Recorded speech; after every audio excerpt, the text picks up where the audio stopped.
Hello, welcome.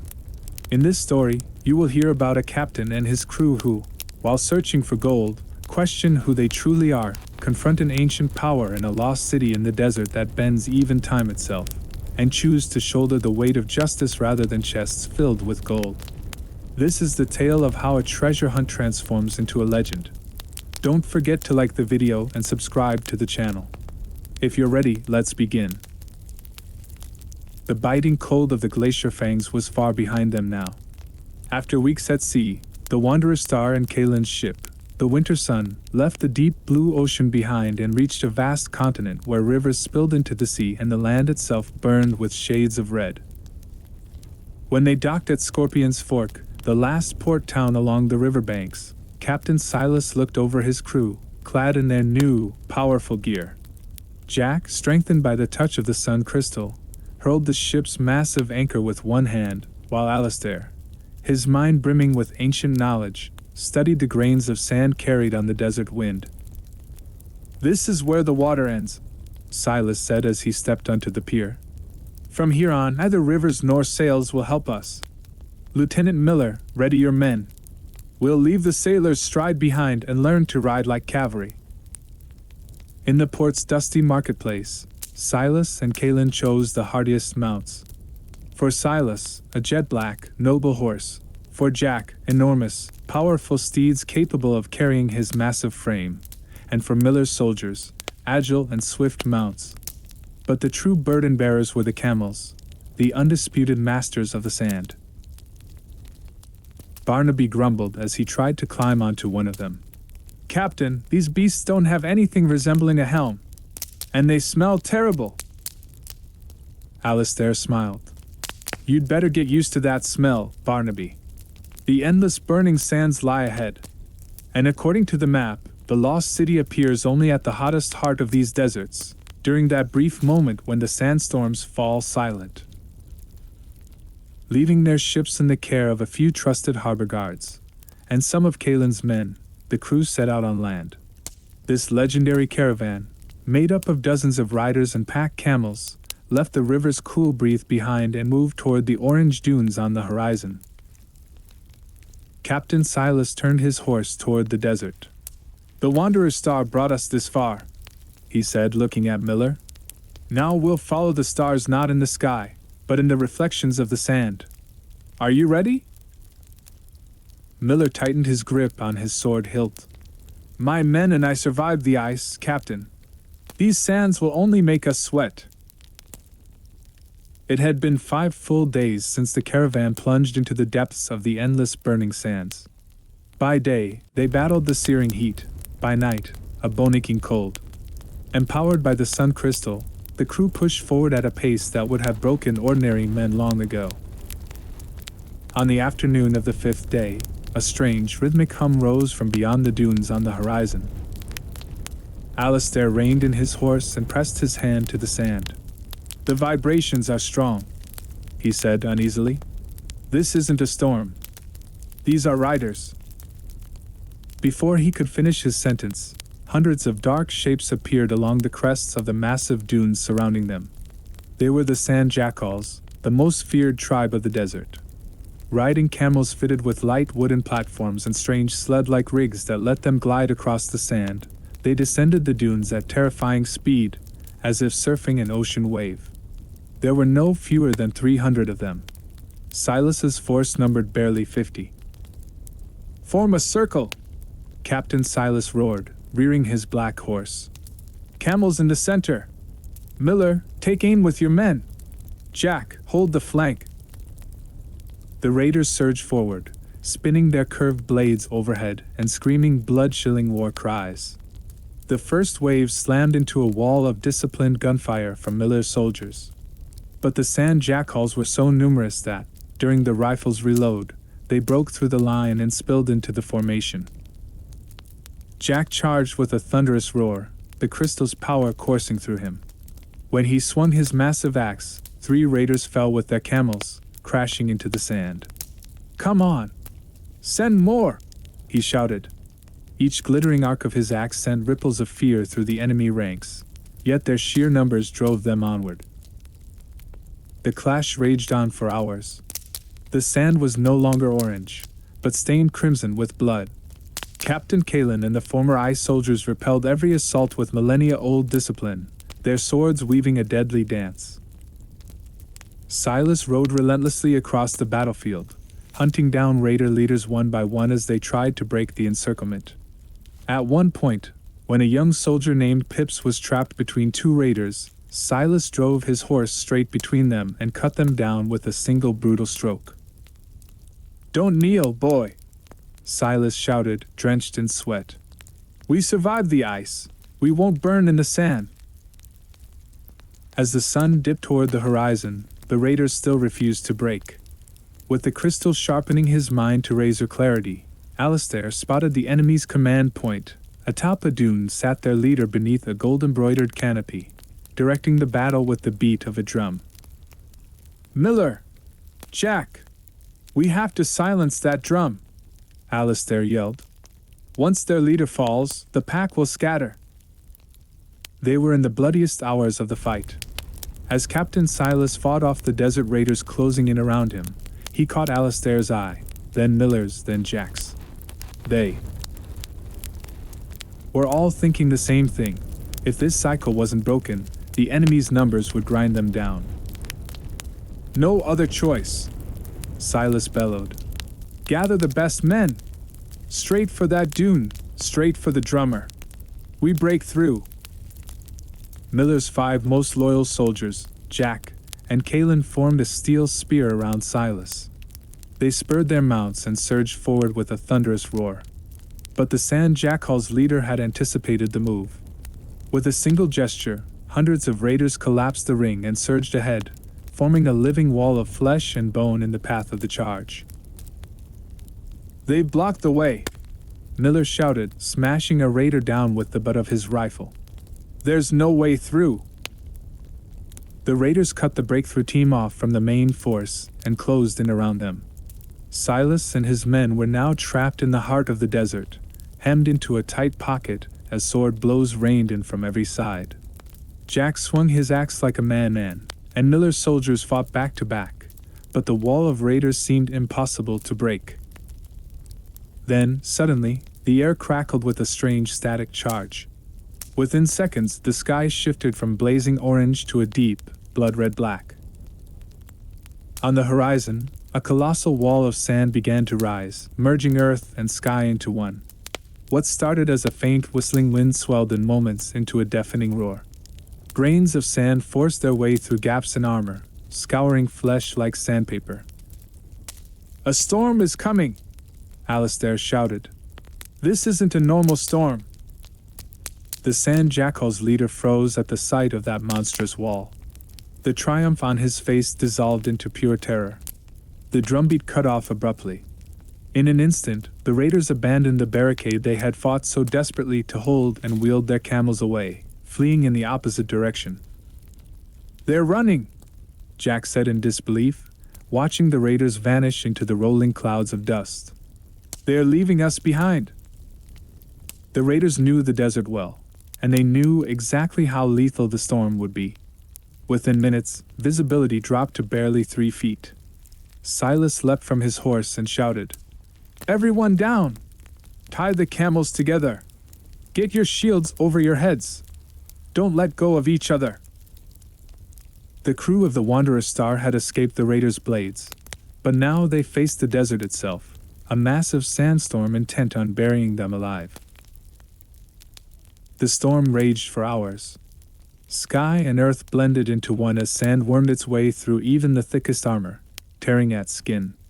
Silas and his men bound themselves together with ropes, taking shelter against the camels' bodies as they fought not to be swallowed by the desert. When the deafening roar finally faded, all that remained was a deadly silence, and vast dunes shifted into unfamiliar shapes. Captain Silas staggered to his feet, shaking heavy layers of sand from his armor. Every inch of him ached. "Sound off!" he called, his voice raw. "Who's still here?" One by one, figures began to emerge from beneath the sand. Alistair staggered to his feet, clutching his precious maps to his chest. Jack forced himself upright, using his immense strength to shove a camel off him. The sight was grim. The caravan had been completely shattered. Half of the water skins had burst, food sacks were buried deep beneath the sand. Lieutenant Miller and part of his unit had been thrown nearly 50 meters from the main group by the storm, while several of Kalen's men were still missing. Some of the horses had bolted in panic, and the remaining camels were exhausted.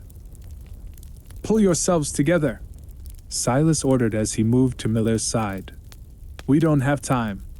If the storm has truly passed, those jackals will crawl out of whatever holes they hid in." As Barnaby gathered the few rifles that had survived the sand, Alistair scanned the horizon. "Captain, the storm wiped away all tracks. We don't know where we are, and worse, we can't see where the enemy is either." While the crew bound their wounds and tried to reload the scattered supplies onto the camels, the weight of exhaustion and thirst hung over everyone. Jack, hauling heavy crates by himself, suddenly froze and lifted his nose to the air. "The smell of the sand has changed," he murmured. At that moment, before the dust had fully settled, the first spear had glinted atop the dune facing the setting sun. Then another, and another. The sand jackals had weathered the storm and hidden shelters much closer than expected. Now they were returning, rested, enraged, and no longer silent. With savage cries of vengeance, they began to pour down the slope. "To arms!" Silas shouted, drawing his sword. "Miller, your men are still choking on sand. Get them into formation. Jack, Kalen, hold the front line." The crew of the Wanderer Star, barely free of the sand clinging to their armor, battered and scattered, were forced to prepare for the hardest defense of their lives. Only a few hundred meters separated them from the hundreds of raiders cascading down the dunes. The crew was exhausted, thirsty, and disorganized.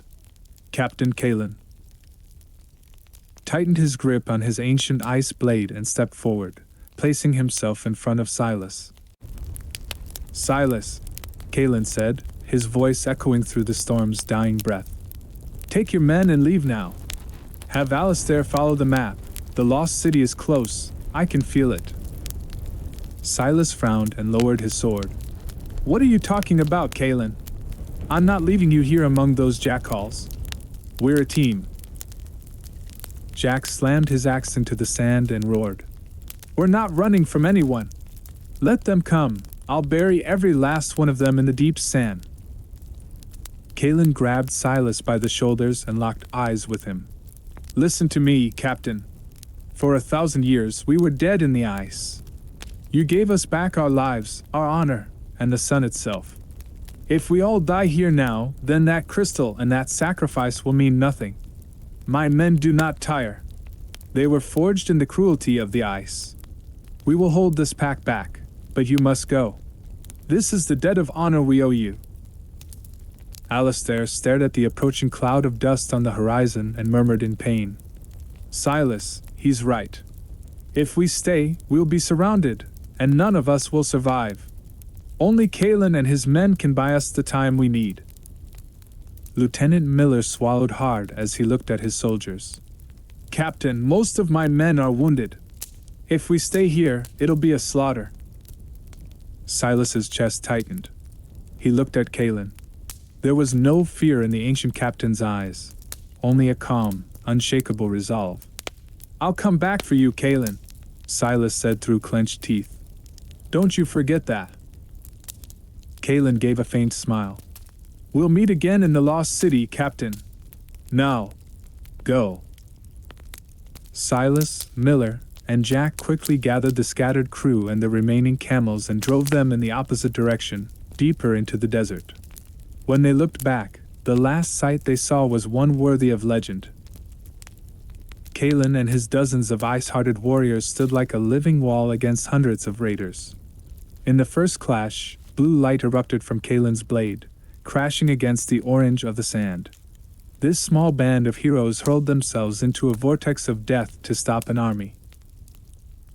As Silas and his men rode on, the clash of steel and the screams behind them slowly faded into the howl of the wind.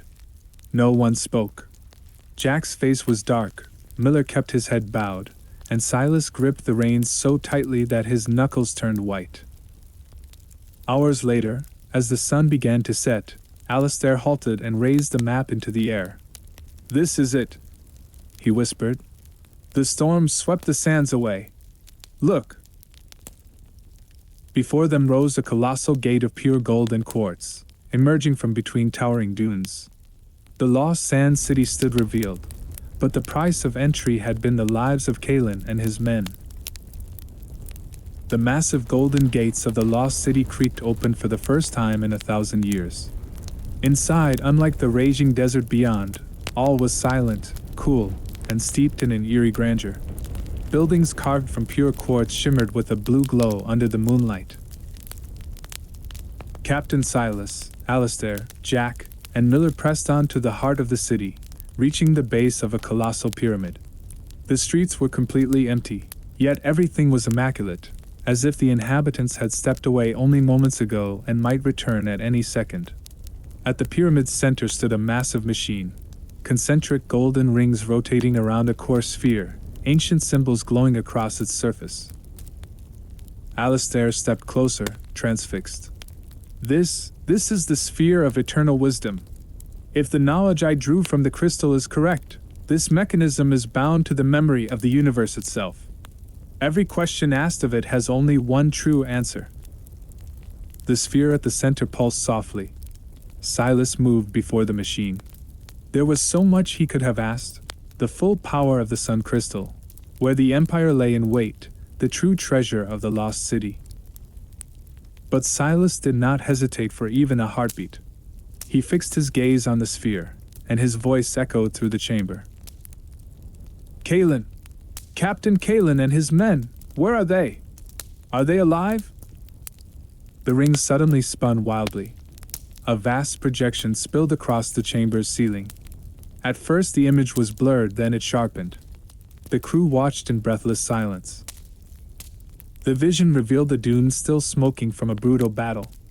Amid hundreds of fallen raiders stood a wounded but unbroken figure, Kalen.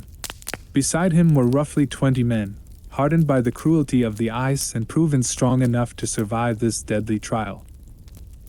"Look!" Jack shouted, pumping his fist into the air. "That old bastard's not dead!" In the vision, Kalen mounted one of the raiders' abandoned horses and pointed his sword toward the lost city.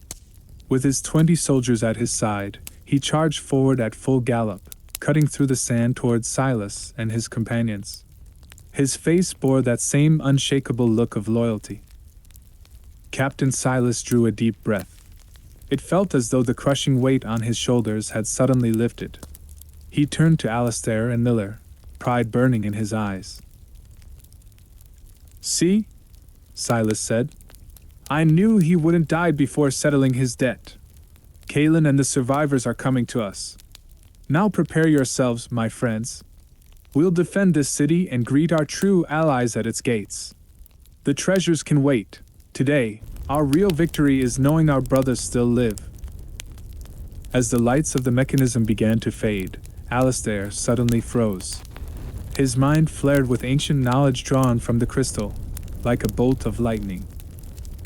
The sphere had not shown only Kalen's return. Behind him, within the rising cloud of dust, were hundreds of raiders, burning with vengeance and racing toward the city. "Captain?" Alistair called out, his voice trembling with excitement. "This city isn't empty. This isn't a tomb of gold and quartz. It's a trap, ticking like a wound clock. Beneath the sand, thousands of sand sentinels are sleeping. If we awaken them ourselves, they'll turn on us. But if we lure them into the raiders' path..." Captain Silas smiled. He already understood. "We let them tear each other apart."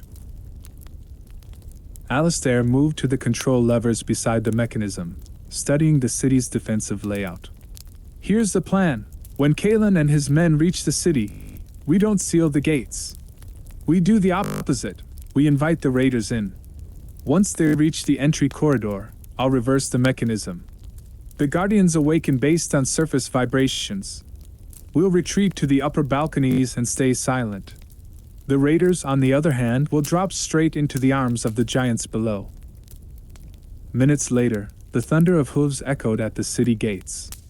Kalen and his 20 soldiers burst inside, breathless, their horses drenched in sweat. Behind them came a tidal wave of shouts, hundreds of raiders pouring after them. "Now! Up!" Silas shouted. The team moved fast, climbing to the pyramid's upper balconies and holding their breath. Kalen and his men slipped into a concealed chamber marked earlier. Thinking their prey cornered, the raiders stormed into the vast courtyard in a roaring mass, 300, maybe 400 strong. Alistair entered a final command into the sphere of eternal wisdom. Deep beneath the city, colossal gears began to turn. The quartz floor split apart, and from beneath the sand erupted massive constructs of gold, towering golden scorpion guardians, their articulated limbs clattering as they rose. The raiders froze in shock. Their blades were useless against the towering metal beasts. In an instant, the city became a slaughterhouse. Screams echoed as steel rang against steel, the clash shaking the pyramid to its core. "The battle's begun," Silas said, watching the chaos below. "While they're busy fighting those metal monsters, our time is running short. Alistair, show us the way to the vault. While they destroy each other, we take the true prize and get out." Alistair checked his map one last time. "We have to descend to the very base of the pyramid. The sands of time are sealed there." Silas paused before following them into the depths. Something inside him insisted there was one final question he needed to ask this ancient machine. He placed his hand once more on the golden rings, his voice echoing through the chamber. "Tell me, what is true wealth?" At that question, the mechanism erupted with a brilliance purer and brighter than anything before. The rotation of the rings slowed, and a wise, tranquil voice whispered directly into Silas's soul. "True wealth is not found in the number of gold coins or the sparkle of diamonds, Captain. True wealth lies in one hand reaching out to help another, in the shield raised over the weak, and in the sword of justice drawn against the cruel. No treasure greater than kindness and an honest heart has ever been forged in any corner of this universe." An icy silence settled over the chamber. Jack rested his axe against the floor, lost in thought. Miller looked to his soldiers. Kalen allowed himself a faint smile. Silas carved those words into the deepest part of his mind. That wisdom strengthened the new man growing within him since the day he touched the sun crystal. "A fine answer," Silas said, his gaze fixed on the depths below. "I won't forget it. But for now, we still need to enter that vault. Because even to protect the helpless and deliver justice, sometimes you need a shipload of gold and power." The team swept down the spiral staircase leading toward the pyramid's foundation. Above them, the screams of raiders battling the metal scorpions still echoed, but as they descended, those sounds faded into a strange, resonant hum. When they reached the massive door of pure crystal marking the treasure chamber, Alistair read the inscription etched across it. "The sands of time. Those who cannot change the future remain slaves to the past." When the door opened, the sight within was nothing like the piles of gold they had expected. At the center of the chamber floated a colossal hourglass, suspended in midair, its sands flowing upward instead of down. The power radiating from it filled the room, and within that glow, the spirits of Kalen's fallen men drifted like pale echoes, haunting and silent. "Captain?" Alistair cried, his voice shaking with excitement. "This isn't just treasure. This hourglass can interfere with the fabric of time itself. If used correctly, we could bring back the men we lost in the desert, Kalen's soldiers." Hope flared in Kalen's eyes, but then he looked to Silas. Power like this never came without a price. As Silas stared at the ancient energy pulsing from the reversed hourglass, he heard the weight in Alistair's voice. "Captain," Alistair said softly, yet gravely, "changing the flow of time is a wound to nature itself. The price of bringing back the dead may be the soul of one of the living, or the eternal descent of this city into darkness. If the balance breaks, we could all end up trapped inside this hourglass. Kalen gazed sadly at the ghostly silhouettes of his men drifting along the edges of the chamber. He saw the peace on their faces, heroes all, who had died with honor. Stepping forward, Kalen placed a hand on Silas's shoulder. "No, Silas," Kalen said with firm resolve. "Leave my men be. They are on the right path. They gave their lives for a captain and a cause. To bring them back would be an insult to the noble choice they made. As the mechanism said, true wealth is kindness and honor. We've learned our lesson." Kalen gestured toward the golden chests lining the chamber, and the jewels gleaming within them. "Let's not toy with the power here. We take the gold and the gems, and we get out. This wealth is more than enough to punish the wicked and carry on our journey." Silas bowed his head in respect for his friend's wisdom. "You're right, Kalen. We'll honor their memory." They moved quickly. Jack and Miller's soldiers filled their saddlebags with as many priceless ancient coins, emeralds, and rubies as they could carry. The noise of battle above had faded. Either the raiders were finished, or the golden scorpions had claimed the city entirely. "Time's up!" Alistair shouted. "The mechanism is reversing. The pyramid is sealing itself." The group ran through hidden tunnels toward the city's outer walls, their bags heavy with gold. Behind them, the lost city shuddered and began to sink back beneath the sand. When they emerged, they saw the remaining raiders fleeing into the desert in scattered groups. No one gave chase. No one stood in their way. They mounted their horses and rode toward the river shimmering on the horizon. Silas felt not the weight of the gold in his bags, but the lightness of the lesson etched into his mind. As the sun sank beyond the endless desert, Silas and his crew crossed the dusty dunes and reached the riverbank. Before them stood the Wanderer Star and the winter sun, waiting in all their splendor. Their saddlebags were filled with priceless gold, yet in each of their eyes burned a resolve brighter than any treasure. The moment they stepped onto the deck, Silas gathered the entire crew beneath the mast. Sacks of gold were piled at the center of the deck. But instead of climbing to the captain's cabin to count the coins, Silas looked into the eyes of his men. "My friends," Silas said, his voice rising above the wind, "we set out as thieves, deserters, and outlaws. We sought the greatest treasures in the world, and we found them. But the lost city taught us this. The gold in our hands is nothing but worthless stone unless it feeds the hungry or breaks the sword of a tyrant." From that day on, the Wanderer Star became the most feared, and yet the most beloved, legend of the seas. Instead of hoarding the vast fortune they had gathered, Silas and his crew put it to use. They built soup kitchens in the poorest districts of the ports. They secretly funneled gold to villages crushed beneath the Empire's cruelty. They intercepted slave ships and gave the freed men and women the means to build new lives. But they did not stop at charity alone. With Lieutenant Miller's iron discipline, Jack's unbreakable strength, Alistair's ancient wisdom, and Kalen's immortal experience, they appeared wherever injustice rose upon the seas. They became the living nightmare of ruthless pirates, corrupt admirals, and tyrant kings alike. Any despot who glimpsed the Wanderer Star's crimson sails under the moonlight knew that justice had come for them.